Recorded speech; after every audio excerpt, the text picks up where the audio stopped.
네, 반갑습니다. 오늘은 느헤미야 2장 11절에서 18절 말씀 함께 보겠습니다.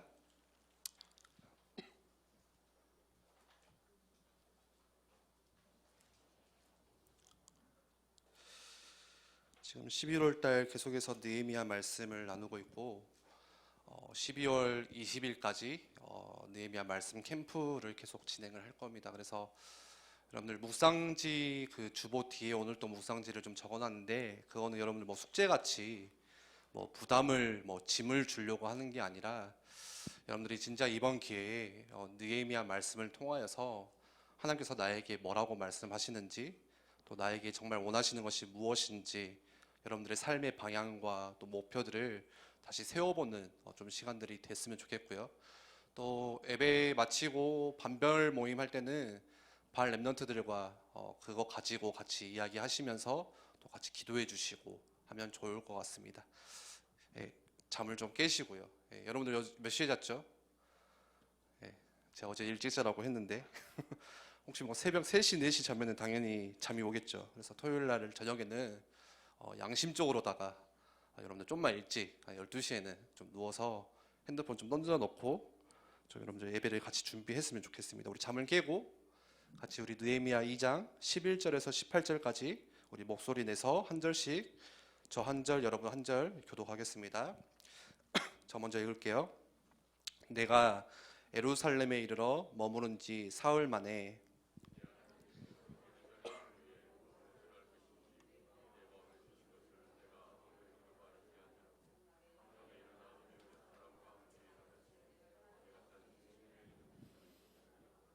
선생님들의 목소리밖에 안 들리네. 우리 렘넌트들 같이 읽어봅시다. 그 밤에 골짜기 문으로 나가서 영정으로 분문에 이르는 동안에 보니 예루살렘 성벽이 다 무너졌고 성문은 불탔더라.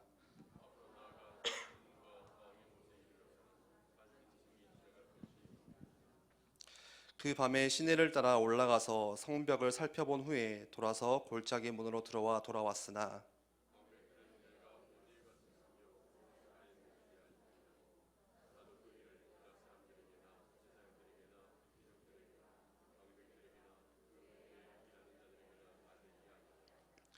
후에 그들에게 이르기를 우리가 당한 공경은 너희도 보고 있는 바라. 예루살렘이 황폐하고 성문이 불탔으니 자 예루살렘 성을 건축하여 다시 수치를 당하지 말자 하고 함께 읽을게요. 또 그들에게 하나님의 선한 손이 나를 도우신 일과 왕이 내게 이른 말씀을 전하였더니 그들의 말이 일어나 건축하자 하고 모두 힘을 내어 이 선한 일을 하려 하매. 아멘. 느헤미야 말씀 캠프를 통해서 자꾸 제목이 느헤미야에게 뭘 배운다 이렇게 하는데 또 앞으로도 여러분들이 참 배울 게 저도 역시 배울 게 많습니다. 처음 그 느헤미야 1장에서는 느헤미야에게 뭘 배웠죠? 기도, 진짜 어떻게 기도해야 되는지 배웠죠. 그래서 가장 먼저는 기도할 때 나의 이 기도를 들어주시는 분이 그 하나님이 어떤 분이신지 알고 기도를 했죠.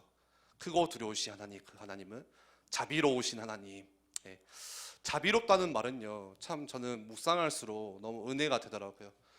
내가 또 실수하고, 내가 또 죄를 짓고, 내가 하나님과 멀어지고, 나는 참 많이 실패를 하지만, 쉽게 말하면 하나님이 보시기에 뭔가 이렇게 이쁘다 할 만큼 그런 모습도 없는데, 하나님은 자비하신 하나님이시기에 그런 나를 책망하지 않으시고요. 또 안아주세요. 또 이뻐해 주세요. 또 나에게 사랑을 주세요. 과연 그런 하나님이 있을까 싶을 정도로 아무튼 그 하나님은 자비로우신 하나님. 예. 그러면서 어떻게 기도하죠? 하나님의 말씀과 멀어진 자기의 죄를 하나님께 회개하고 그리고 하나님께서 말씀하셨던 그 말씀하셨잖아요. 언약 가지고 기도하고 그러면서 자기의 진짜 간절한 소원을 하나님께 아뢰죠. 예. 그래서 우리가 처음 시간에는 느헤미야에게 기도를 배웠어요. 어떻게 기도해야 되는지. 그리고 두 번째 때는 느헤미야에게 뭘 배웠죠? 꿈. 예. 느헤미야의 꿈이 뭐였어요? 나는 페르시아에서 한 자리 해봐야겠다. 술관원 맡아가지고 저 왕의 채찍근. 나는 거기서 진짜 성공한 사람이 돼야겠다. 예.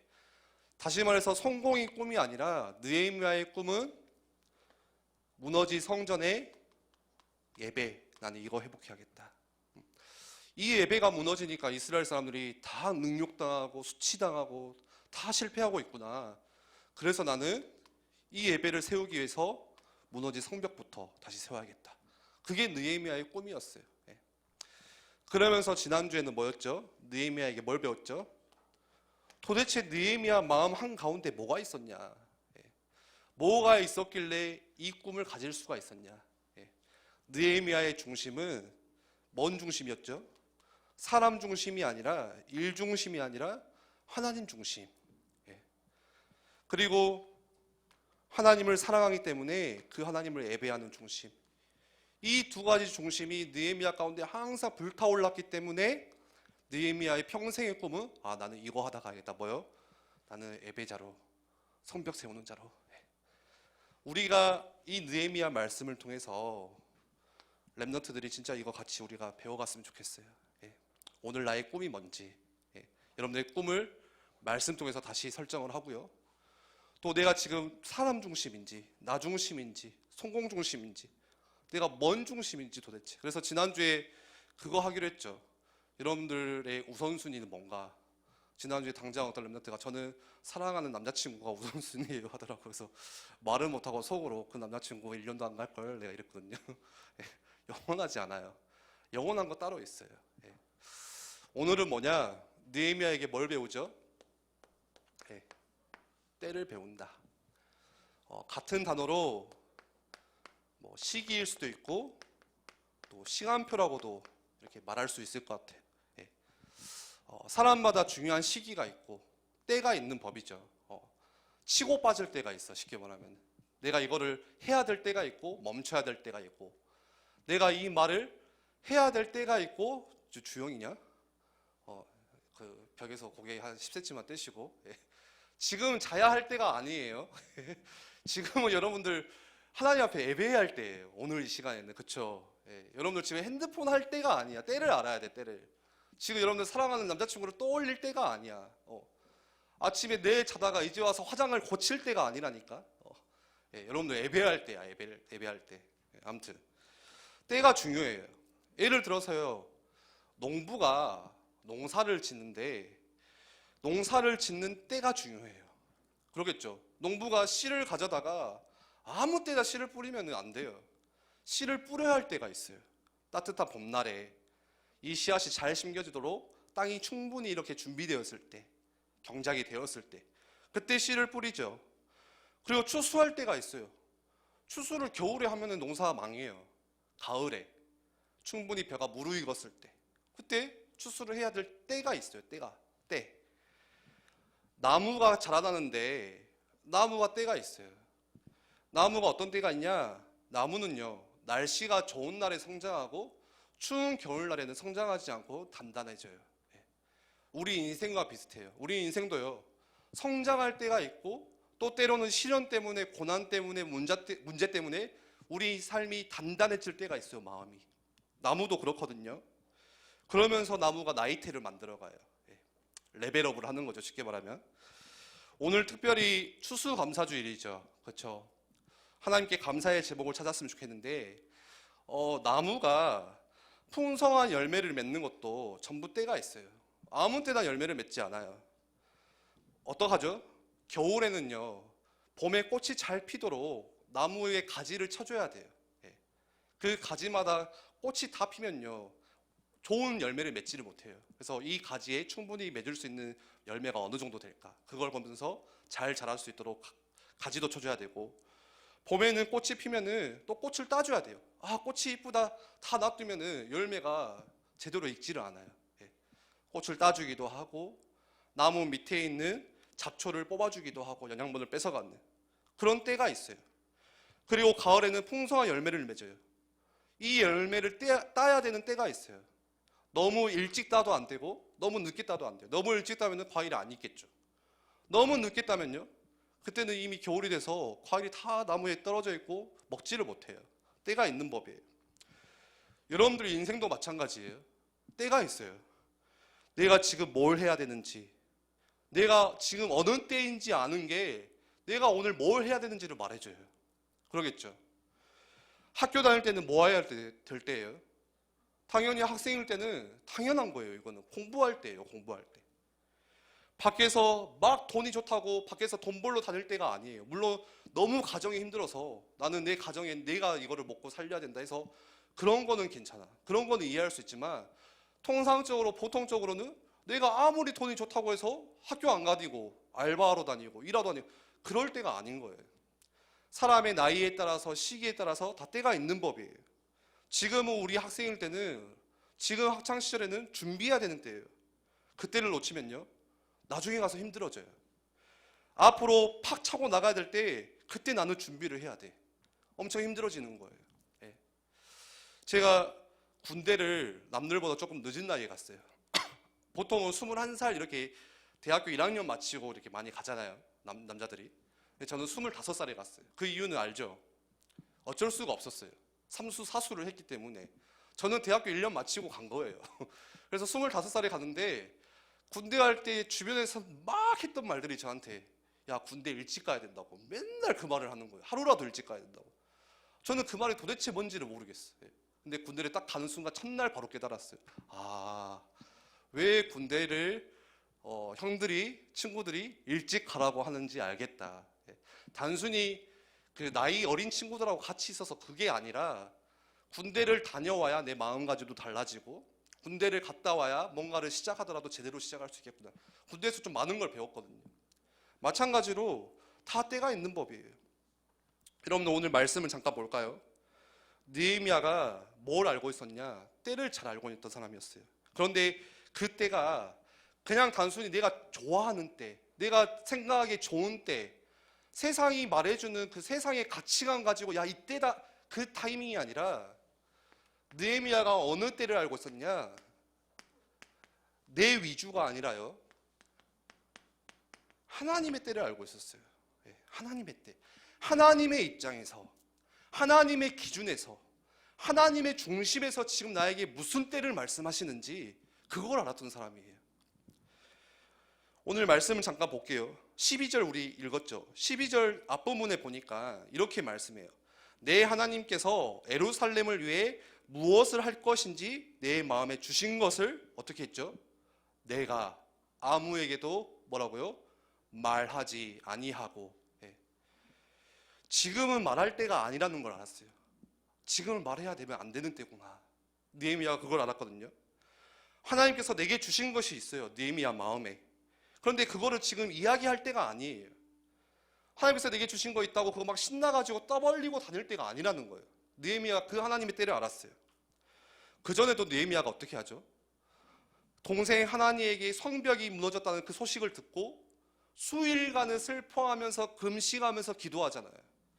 그러면서 때를 기다려요. 어느 정도요? 4개월이나.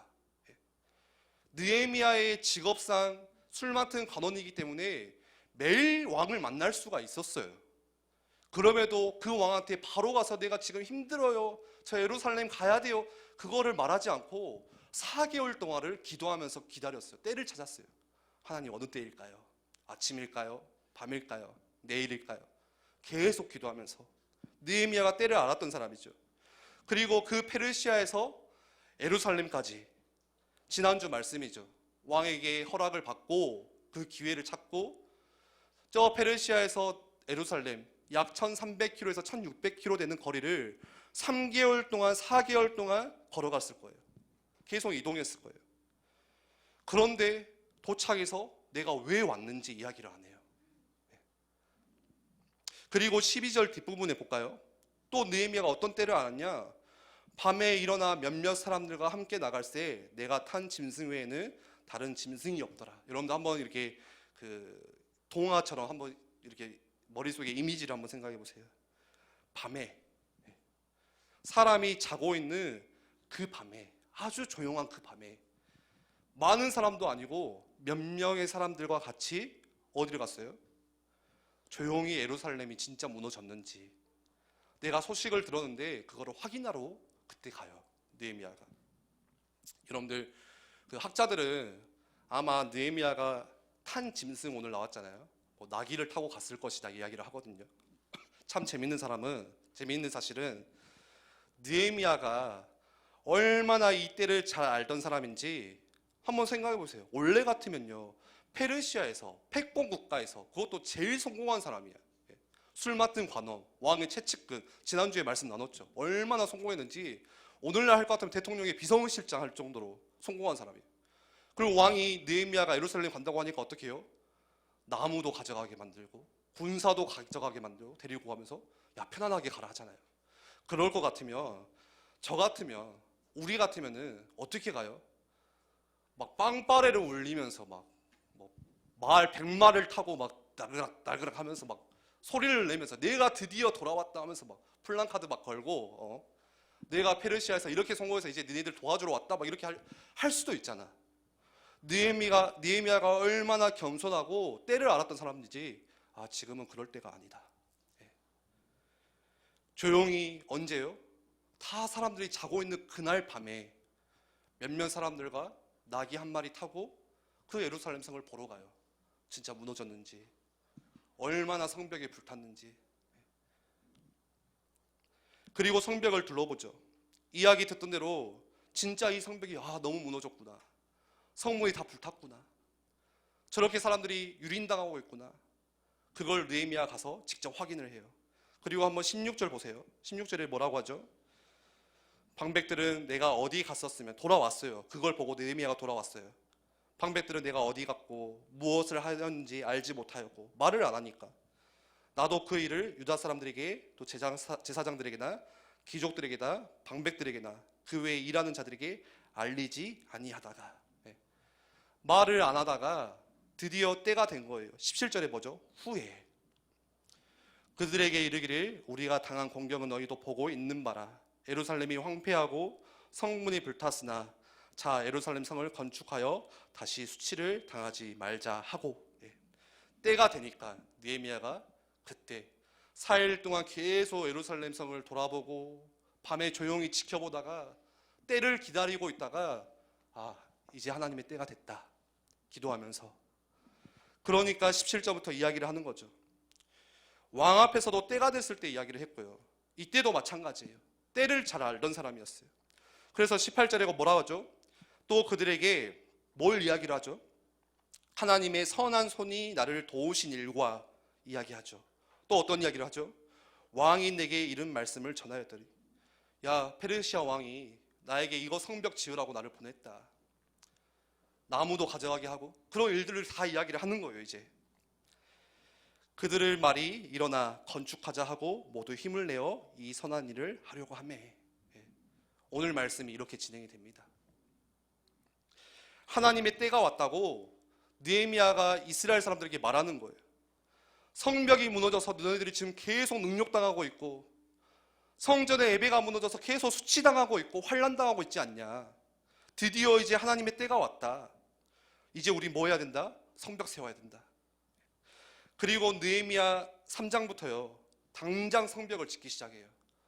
주체하지도 않고 주저하지도 않고 지체하지도 않고 바로 성벽을 세우기 시작해요. 며칠 만에 성벽을 짓냐? 50일 만에 성벽을 다 완공합니다. 때를 알았어요. 지금은 지어야 될 때, 지금은 이야기를 해야 될 때, 지금은 기다려야 하는 때, 지금은 말을 아껴야 되는 때. 우리에게도 뭐 있냐? 때가 있어요. 여러분들에게도요 다 하나님의 때가 있어요. 하나님이 그냥 아무렇지도 않게 아무 생각 없이 여러분들을 그냥 부르신 게 아니에요. 여러분들 한 명 한 명, 뭐 하빈을 향해서, 조한이를 향해서, 승근이를 향해서, 대경이를 향해서, 여경이를 향해서 하나님의 다 정하신 때가 있어요. 때가 언제 성장해야 되는지, 언제 단단해져야 되는지, 내가 하나님의 자녀로서 지금 뭘 해야 되는지, 지금 뭐를 내가 지금 준비해야 되는지, 지금이 어느 때인지. 여러분들 지금이 어느 때예요? 내가 지금 여기에 사는 이유가 무엇인지, 내가 왜 저 미국 땅, 뭐 아프리카 그곳에 태어나지 않고 왜 한국 땅, 그것도 광주 시골 롱송동에 태어나서 예일교회를 지금 가고 있는지 때가 있어요. 이유가 있어요. 그냥이 아니에요. 내가 왜 저 선생님을 만났는지, 내가 왜 이 친구를 사귀게 되었는지 그냥이 아니라니까요. 우연이 아니에요. 현서랑 애원이가 친한데 어렸을 때부터 같이 놀고 어린이집 다니고 해서 친한 게 아니라 뭐가 있어요? 이유가 있어요. 하나님의 때가 있어요. 예. 오래전에 우리가 조선시대 때 태어나지 않고 아주 오래전 구석기 시대 때 태어나지 않고 지금 21세기에 살시게 하는 하나님의 이유 때가 있어요. 오늘 느헤미야를 통해서요, 여러분들 때를 배우셔야 돼요. 지금 밖의 문화는 어떤 때예요, 여러분들? 여러분들 교회 밖에, 세상 밖에는 문화가 어때요? 지금 코로나 팬데믹이다. 자꾸 이렇게 확진자가 오늘 또 보니까 광주도 조금씩 늘어나 불안해 좀 지금. 예. 지금 중고등부 임원 선고도 해야 되는데 이거 어떻게 해야 되나 싶기도 하고요. 예. 계속 이렇게 확진자가 늘어나면서 불안한 상황인데 더 우려하는 것은 뭐냐? 2차 팬데믹이에요. 그냥 1차적인 코로나 확진 이거 말고요. 2차 팬데믹 뭐라고 말하냐? 정신적인 코로나가 있어요. 이 코로나가 끝나고 나면 사람들에게 오는 우울증, 공황장애, 정신 관련 문제 이거는요 어느 누구도 대비하지 않아요. 코로나 심각하다, 마스크 써라, 1m 거리둬라, 2m 거리둬라, 음식 먹지 마라, 이거는 막 계획을 세워가는데 정부도 그 이후에 2차 코로나, 정신적인 코로나가 왔을 때 사람에게 우울증이 찾아오고 더 심각해질 거예요. 그거는 아무도 대비하지 않는 지금 세상 문화, 정신병원이 자리가 부족하대요. 왜 그럴까요? 들어가는 사람은 있는데 나오는 사람이 없어요. 정신 문제로 들어가서 입원을 해서 치료를 받는데 그게 나아지지가 않는 거예요. 병원이 있는다고 해서. 그런 세상의 문화 속에서 앞으로 뭐를 향해서 달려가고 있죠? 4차 산업혁명 시대라고 하잖아요. AI 시대다. 그래서 학자가 통계를 내기를 앞으로 20년 이내, 20년 여러분들 몇 살이지? 38, 34, 나랑 비슷한 동년배겠네요. 그때요, 학자가 뭐라 했냐? 20년 이내에 지금의 80% 직업이 다 사라질 거래요. 뭔 말이에요? 다 AI 이제 기계가 한다는 거예요. 우리 아버지가 택시 운전하시거든요. 택시 기사시거든요. 택시 운전 우리 아버지가 아마 마지막이지 않을까. 그냥 기계가 와서 알아서 운전해 줄 거야. 버튼만 누르면 자율주행으로. 지금 말이 안 되죠. 저는 SF 영화 보고 오셨어요. 이런 눈빛으로 쳐다보는데 여러분 지금부터 20년 전 생각해봐. 여러분 나한테 태어났을 때 모르지. 선생님도 20년 전 어땠어요? 스마트폰 이거 상상이 안 가는 거예요. 이게 맞죠? 나올 거라고 생각 혹시 하셨나요? 여러분 또 선생님들 눈빛 보니까 나올 거라고 생각을 하신 것처럼 또 이렇게 보시네 저를. 전혀 상상할 수도 없는. 그런데 앞으로 20년 이내에 직업이 사라진대요. 저는 좀 심각하다고 생각이 돼요. 물론 여러분들 앞으로 가는 학교나 선택하는 과나 충분히 고려해 봐야 돼요. 심지어 내가 충격이었던 거는 책에 보니까 목사도 없어진대. 나는 어떡하지 그러면? 목사도 AI가 대신한대요. 목사도. 앞에서 AI가 나와가지고 설교를 하는 거예요. 어떤 설교를 하냐? 데이터를 쭉 내겠지. 1년 동안. 어떤 설교를 했을 때 이 사람들이 반응이 좋았는지 그거를 막 데이터를 내고 설교를 만들어서 할 거예요. AI가. 엄청 잘하겠죠. 사람보다 막힘없이. 막 감동도 주겠죠.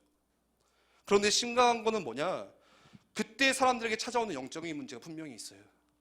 근데 그거를 누구도 대비하지 않고 누구도 말해주지가 않아요. 지금 세상의 문화가 그래요, 여러분들.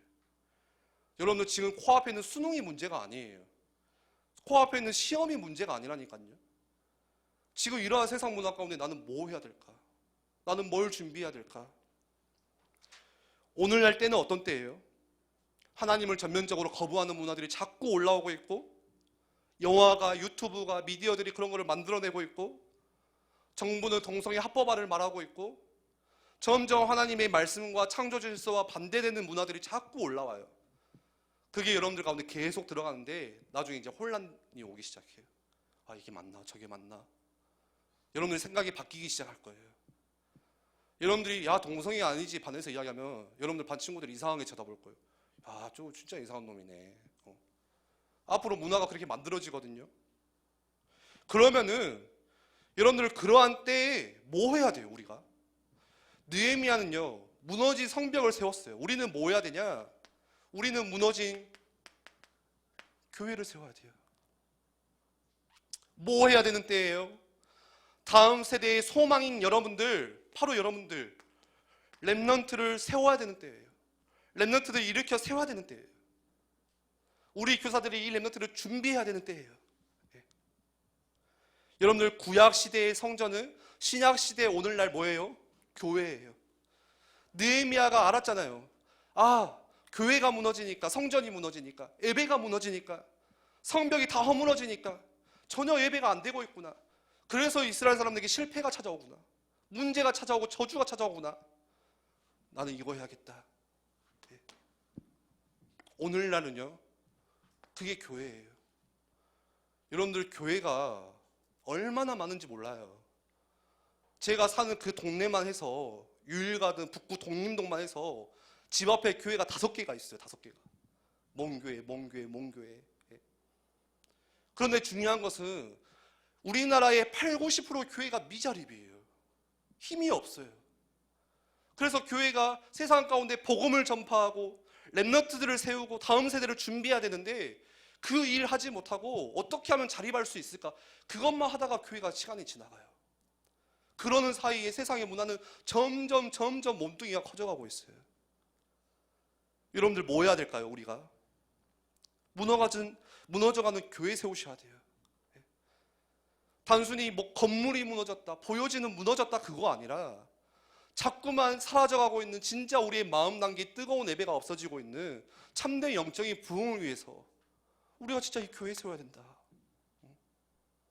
점점 기도가 사라져가고 있는 이 교회 안에서 우리 이 교회 세워야 된다. 제가 지지난주에도 막 강주태교회 사진을 보여주면서 이야기를 했잖아요. 그때 교회와 오늘날 우리 에일교회 차이가 뭘까요? 뭘까요 도대체? 2가지가 있어요. 건물은 더 좋아졌지만 기도가 사라지고 있다는 거예요. 다음 세대들이 기도를 어떻게 할지를 몰라요.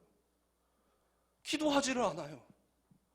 일은 열심히 하고 교회 행정력은 늘어가고 교회 시스템은 많아지는데 전도가 안 돼요. 기도가 안 돼요. 여러분들, 무너져가는 교회 세우셔야 돼요. 렘넌트들이 일어나셔야 돼요. 여러분들의 정체성이 무엇인지 교회를 세울 수 있는 그 렘넌트들이 일어나셔야 돼요. 세상 문화에 그냥 휩쓸려가지 않고 세상의 가치관에 따라서 성공을 쫓아가는 게 아니라 그 문화권의 중심에 들어가서 예수 그리스도를 선포하는 렘넌트들이 일어나야 돼요.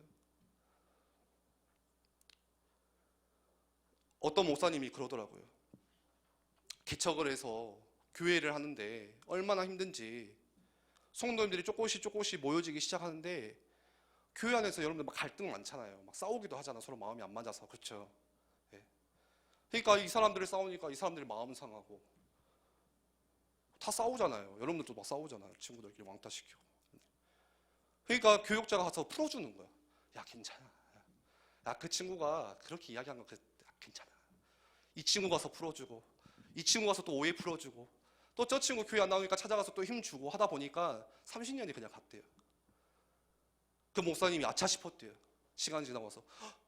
아, 교회는 제자 세워야 되는데, 그 평신호들이 일어나서 현장에서 복음 그리스도 선포해야 되는데 거기까지는 가보지도 못하고 30년 동안 뭐만 했냐? 야, 괜찮아. 야, 왜 이번 주에 교회 안 왔냐? 아, 그래, 힘내. 이것만 하다가 계속 케어만 해주다가 끝난 거예요.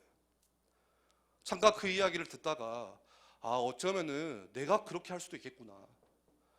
우리 렘넌트들이 진짜 세상의 문화를 바꿀 수 있는 그리스도의 제자로 서야 되는데 계속 가서 그래, 괜찮아, 다혜야, 괜찮아, 뭐 다혜 온 것 같은데 그렇지, 뭐 여경한 괜찮아, 가서 힘주고, 아니야 막 계속 뭐만 하다가 끝나냐? 케어.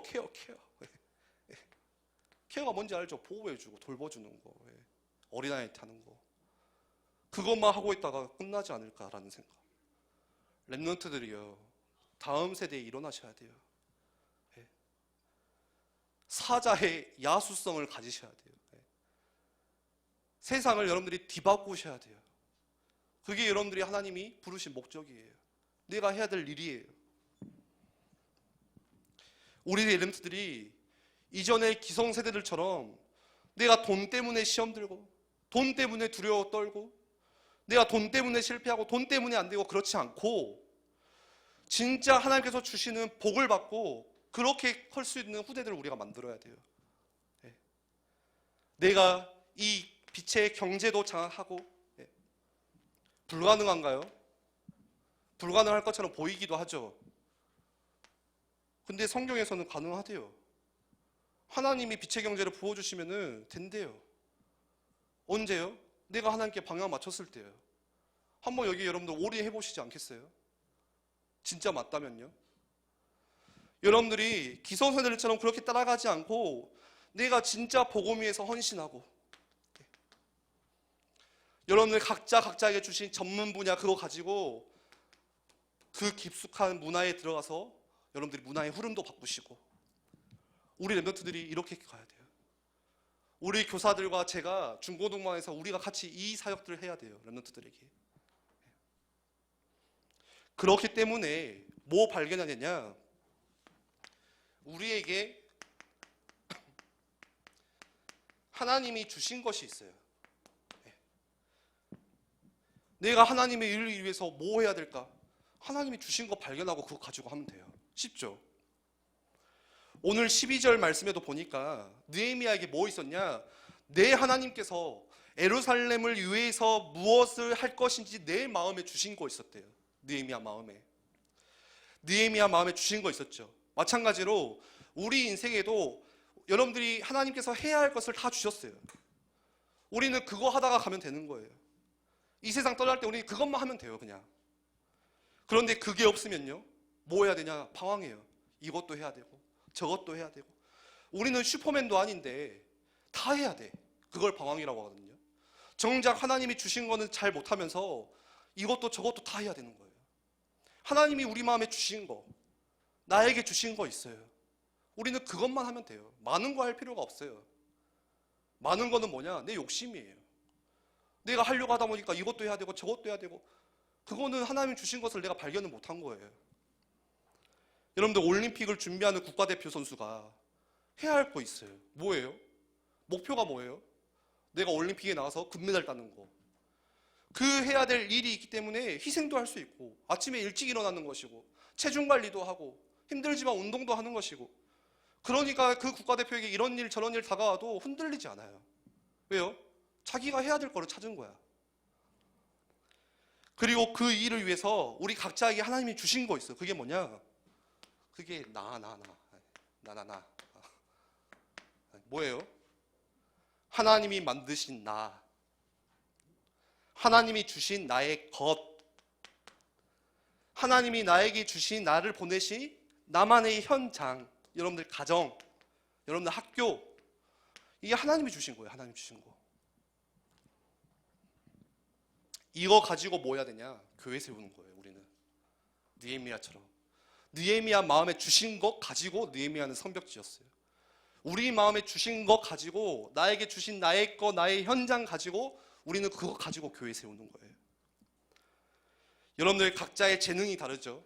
달란트도 달라요. 여러분들 살고 있는 환경, 배경도 다르고, 포지션도 다르고, 나이도 다르고, 여러분들 생긴 외모도 다르고, 성격도 다 달라요. 근데 그 각자가 뭐냐? 하나님 주신 거예요. 여러분들은 그것 가지고 왜 나는 안 될까? 내 외모는 왜 이렇지? 우리 집은 왜 이렇게 배경이 없지? 하나님이 주신 거. 그것 가지고 뭐 하라고요? 교회 세우라고. 영호가 여러분들 뭐 하는 거 보이시죠? 관심을 좀 가져주세요, 영호한테. 네. 저녁 늦게까지 자막 만들어. 내일 예배 준비하려고. 네. 야, 좀 좋게 포장했다, 영호야. 뭐하다 저녁에 하는지도 모르겠지만 박경자 권사님 말로는 영호가 막 자막을 열심히 만든대. 근데 내가 볼 때 자막 이거 10분이면 만들 것 같은데. 아무튼요. 근데 그 일을 중1 때부터 했어요. 지금 몇 학년이지? 거의 벌써 5년이 됐네. 5년 동안 한결같이 저 자리를 지켜요. 뭐예요? 저는 그 일이 여러분들은 하찮게 보이고 막 우리는 웃잖아. 아, 또 영어 저 자막 또 발음 틀렸네. 근데 그게 하나님이 주신 거 가지고 아주 작은 건데 그것 가지고 영어는 교회를 세워나가는 거라고 저는 생각해요. 너무 축복되게 그 일을 지금 민주가 물려받았어. 지금 부사수로 내가 계속 말했거든요. 민주 먹을 거 가사 주면서 꼬셔라. 민주야 사줬어? 형이? 아이씨. 야, 일단 먹을 거를 입에 넣고 꼬셔야 돼. 그 다음에 민주가 받고 있거든요. 못 모르고 하고 있겠죠. 민주가 적었더라고 받겠다가. 죄송하지만 제가 다 말할게요. 오늘 뭐 엔지니어를 배웠는데 뭐 내가 할 수 있는 일을 찾아서 너무 기쁘다. 와, 작은 고백인데 하나님이 주신 거 가지고 아주 작은 건데 교회를 세워나가는 거. 우리 중고등반에도 다 있어요. 우리 장하은 회장님 1년 동안 얼굴이 수척해졌어요. 느헤미야처럼. 이 중고등부를 생각하다 보니까 막 눈물을 흘리고 금식을 하면서 막 저랑 카페에서 한 1시간을 이야기하는데 말을 못하는데 그 회장의 무게와 답답함을 가지고 저를 만났거든요. 계속 기도하고 임원들 다 도망가. 끝나고 말씀 보러 가자는데 잘 안 해. 하은이가 느낌표 3개 찍어가면서 임원들 모여주세요. 항상 말씀 포럼한 것도 올려주고 전도사님 주목님 기도해주세요. 이렇게 작은 건데 그게 중고등부를 바꿔가는 성벽이에요. 우리 선생님들 아침에 나와서 잠깐 기도하는 교사 기도 모임 시간, 끝나고 랩런트들 잠깐 만나면서 어쩔 때는 랩런트들하고 대화도 안 돼요. 대화도 지네들끼리 놀다가 가버려. 막 마음이 마상하거든요, 선생님들. 근데 잠깐 그 랩런트들 만나고 얼굴 보고 잠깐 토닥여주고 기도해주는 그게 우리가 교사들이 성벽을 세워가는 일이고, 그쵸? 아침에 이른 시간 나와서 뭐 이른 시간까지는 아니고 좀 10분이면 이른 시간이죠. 10분 일찍 나와서 우리 찬양팀이 같이 찬양하면서 또 예배를 준비하는, 반주하는, 뒤에서 불 꺼주는 사람, 카메라 잡고 있는 차순준 선생님 계속 나 불러달라고 이야기하는 것 같은데 차순준 선생님, 현수막을 누가 막 달아 또 막 달고. 교회 여러분들 왜 의자가 항상 삐뚤어져 있지 않을까요? 저녁에 최고위원 선생님 와서 토요일날 밤에 또 다 줄 맞춰 혼자, 모르시죠? 그렇게 성벽을 다 세워가고 있어요. 우리가 여러분들에게 주신 거 가지고 성벽 세워가는 거예요. 여러분들 축구와 경기를 좋아하죠? 축구 선수가 몇 명이에요? 한 경기에 스테이지에 필드에 11명 뛰잖아요. 11대 11로 뛰잖아요. 감독이 있잖아요. 감독이 각자 선수에게 맡겨준 포지션이 있고, 너는 오늘 이번 시합 때 이거 해야 돼, 임무가 있고 때가 다 있어요. 너는 이때 차고 나가야 돼. 공격수는 무슨 포지션을 가지고 있어요? 어떤 임무를 가지고 있어요? 수비를 따돌리고 공을 잘 받아서 공격을 해줘야 되고, 미들필더는 그 중간에서 공을 다 잘 이렇게 돌려주면서 경기 조율을 잘 해줘야 되고. 제가 지식적으로는 잘 알거든요. 게임만 해가지고. 수비는 뭐 해야 돼? 공격을 일단 잘 막아야 돼. 공격할 때는 윙백들이 타치 올라가줘야 돼요. 잘 알죠? 상식 다 글로 배웠어. 그렇게 해줘야 돼. 골키퍼는 뭐 해야 돼요? 공만 잘 막으면 안 돼. 골키퍼는 뭐 해야 되냐? 수비 위치도 다 조절해줘야 돼요. 잘 알죠? 선수들 좀 이렇게 있다 잠깐 이게 템포도 죽여줘야 돼요. 그 골키퍼가 공을 막 튀기잖아요. 그냥 튀기는 게 아니래요. 경기를 한번 이렇게 템포를 조절해 주는 거예요. 그래서 뒤에서 필드에서 감독을 다 해주는 거예요. 야, 이게 여기가 비었어, 여기가 비었어, 이렇게. 여러분들 각자 포지션 임무가 있어요. 골키퍼가 저 공격 답답하네. 그래가지고 골대 비우고 나가면 어떻게 돼요? 그렇게 하면 경기 져요. 망해요. 그리고 그 경기하는 때도 있어요. 뛰어야 할 때가 있어요. 힘써 열심히 달려가야 될 때가 있어요.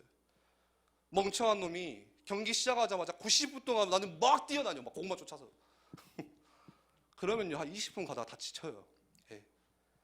처음에는 잘 안 뛰잖아. 선수들이 몸풀기식으로 공을 계속 돌리거든요. 그래서 발을 맞춰가면서 조금씩 끌어올리다가 골은 언제 나오냐? 전반 40분 보통, 후반 15분. 잘 알죠? 글로 배웠어. 그게 때예요, 때. 마지막 5분 남았을 때 인저리 타임에는 죽어라 힘을 다 쥐어짜서 정신력으로 버텨내야 돼. 이겨야 돼. 여러분들 그게 교회예요. 교회. 이해하기 쉽게. 그게 교회 공동체예요. 하나님이 주신 내 것 가지고 여러분들 공동체 이해하셔야 돼요. 절대 여러분들 신앙생활은 혼자가 아니야. 혼자가. 여러분 잘 이해하셔야 돼요. 혼자는 어떻게 쓰는 말이냐, 하나님과 1대1에서 혼자야. 여러분들 하나님과 1대1에서 하나님 관계에서 독대하는 혼자고 기도할 때, 교회는요 여러분들 공동체예요. 간혹가다 어떤 사람들이 나 교회에서 상처받아서 나 교회 안 가고 그냥 혼자 예배드릴래요. 집에서 혼자 그냥 하나님 잘 바라보고 있어요. 그거는 절대 하나님이 원하시는 거 아니에요. 예수님이 명령하신 교회도 아니에요. 그거는 교회 안에서 공동체를 이뤄서 그 공동체를 어떻게 갖고 가냐, 하나님 주신 나의 것 가지고. 그래서 여러분들 저 사람이 조금 더디 간다고 해서, 내 주변 사람이 저 사람이 조금 나보다 이렇게 이걸 못한다고 해서 나무랄 필요가 없어요. 각자 다 달라요. 주신 게 달라요. 저는 느리거든요. 저는 행정력이 약해요. 근데 하나님 또 나에게 주신 게 따로 있어요. 저는 그거 가지고 교회를 세워가요. 근데 왜 이성현 주목은 행정이 느리냐, 왜 발걸음이 느리냐, 그렇게 태어난 걸 어떡하냐. 그거 가지고 교회를 세워가는 거예요. 반대로 내가 할 수 있는 거는 그거 가지고 또 교회를 세워나가는 거예요. 그거 가지고 뭐 이게 맞다 저게 맞다 뭐 틀리다 그럴 필요가 없는 거예요. 다름을 인정해 주면서 서로 같이 도와주고. 그래서 성경에도 이야기하잖아요. 교회 공동체를 몸의 지체라고. 몸에 각자 하는 기능이 다르잖아요. 밥을 뭐가 먹어요? 입이 이게가 먹자. 얘가 밥을 여기로 먹어요. 막 이렇게 숟가락을 넣나? 아니잖아. 일은 누가 해요? 손이 다 해요. 손이 다 해. 근데 손이 열받은 거야. 입은 적어서 맨날 말만 하고 밥만 먹으면서 일은 내가 타고 있는 손가락이. 근데 당장 입이 밥을 안 먹으면 손에 문제가 와요. 힘이 안 나요. 무슨 말인지 이해가 가세요? 여러분들 중고등부 안에도 마찬가지예요. 공동체라는 게 그거예요. 지체예요. 지체. 자, 친구가 약한 부분을 내가 대신해 주는 거고, 그렇게 해서 건강한 교회를, 성벽을 세워가는 거예요. 말씀을 마무리할게요. 여러분들 하나님이 주신 거, 그때 느헤미야 마음에 주신 거, 느헤미야 가졌던 그때 어떻게 발견하냐? 여러분들 하나님이 주신 것을 어떻게 발견할 수 있냐? 상처를 통해서 발견할 수 있어요. 고린도 후서 4장 7절 말씀 한 번만 찾아볼까요? 신약성경 고린도 후서 4장 7절. 어떻게 상처가 하나님이 주신 겁니까? 어떻게 상처 가지고 교회를 세워갑니까? 고린도 후서 4장 7절에 한번 같이 읽어봅시다. 시작. 우리가 이 보배를 질그릇에 가졌으니 이니 심히 큰 능력은 하나님께 있고 우리에게 있지 아니함을 알게 하려 함이라. 우리가 깨지기 쉬운 나는 질그릇이에요. 나는 오늘 또 실수하고 오늘 또 실패하고 내일 또 주저앉고 나는 또 이렇게 낙심하고 하는 난데, 그 질그릇 안에 뭐를 담고 있냐? 그리스도의 보배가 내 안에 있대요. 그래서 내게 능력이 있는 게 아니라 심히 큰 능력은 그 성령 하나님께 있대요. 하나님이 나와 함께 하시기 때문에 이 상처가요, 여러분들 나중에 세계복음화에 치유할 수 있는 길이 되는 거예요. 예를 들어서 여러분들 뭐 부모님과 심한 갈등이 있는 친구가 있다. 내가 심한 갈등이 있어. 그 상처가 있어요. 부모님에 대한 상처.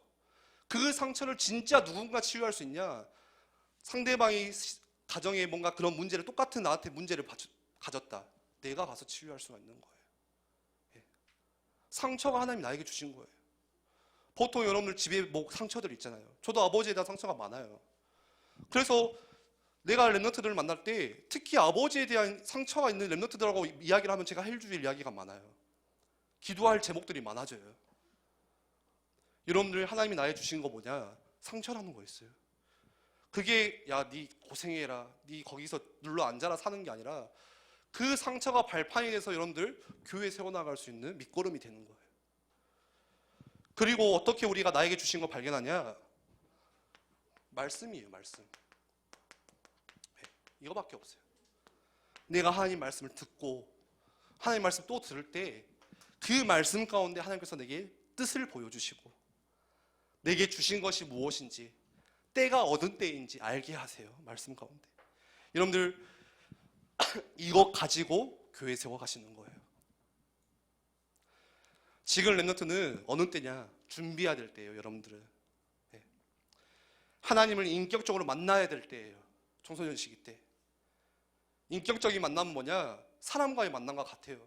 내가 하나님을 계속 생각하는 거고, 여러분들 누군가를 생각하는 것처럼 하나님한테 내가 미안한 거고, 또 하나님 막 보고 싶고, 그게 인격적인 만남이에요, 사람과의 만남처럼. 여러분들 청소년 시기는 어떤 때냐? 하나님을 인격적으로 만나야 될 때, 그리고 준비해야 될 때. 지금 설칠 때가 아니야, 여러분들. 조용히 여러분들 실력을 준비해야 될 때. 왜요? 그거 가지고 여러분들 하나님 주신 거 교회 세워나가는 거예요.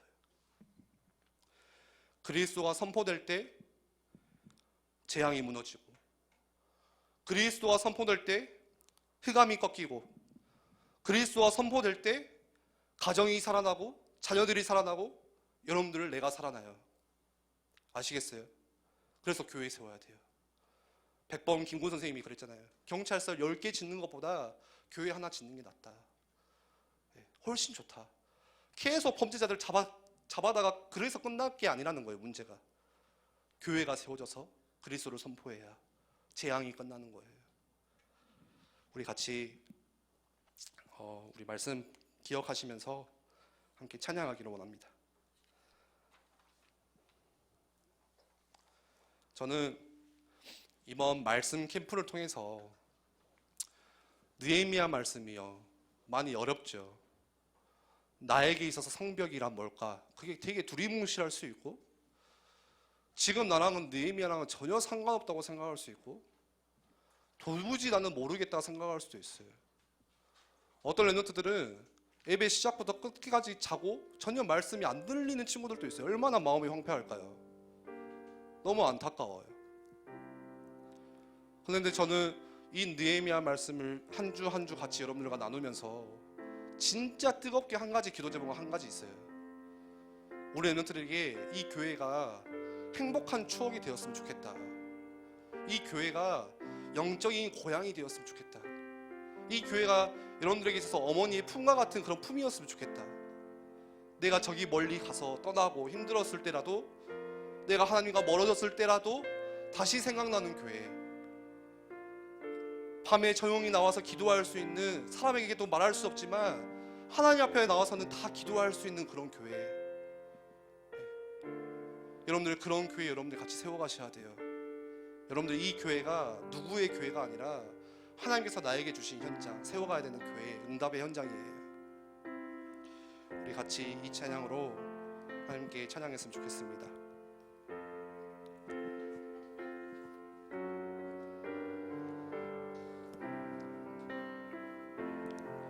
우리는 주의 백성이오니, 우리는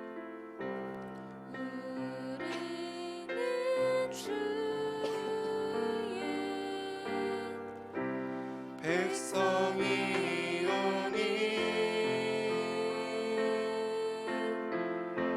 주의 그 큰 일을 선포합니다. 이곳 어두운 세상에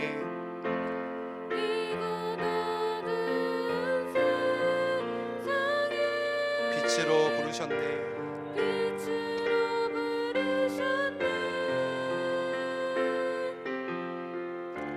주의 얼굴 구할 때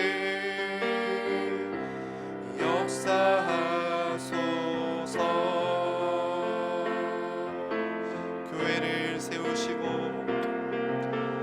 교회를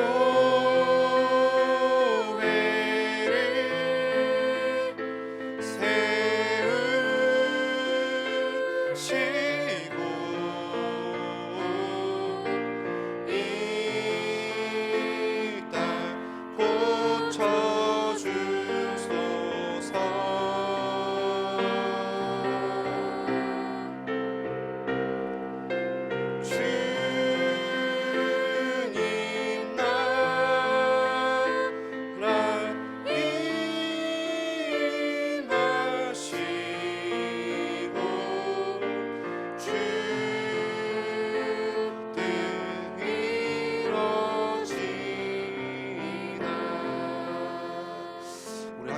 눈을 감고 한번 기도했으면 좋겠습니다.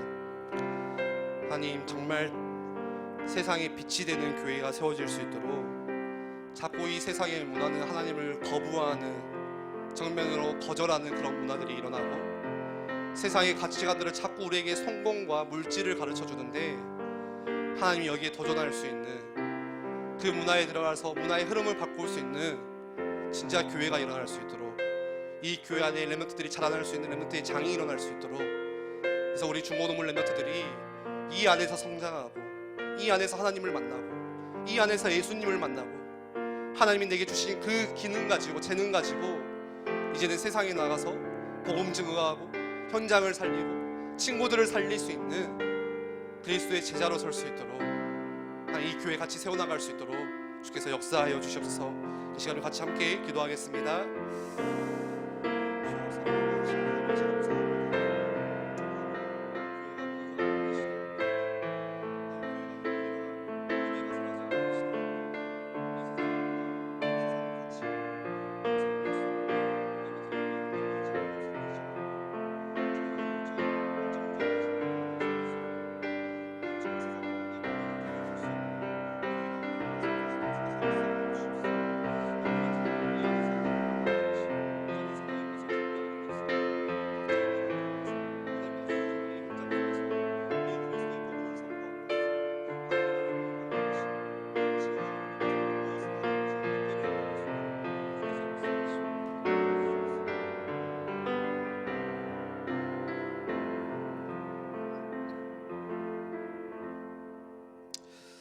하나님, 느헤미야 마음에 주신 것처럼 하나님이 우리 마음에 주신 것, 또 그리고 나의 것, 나의 현장을 발견하기를 원합니다.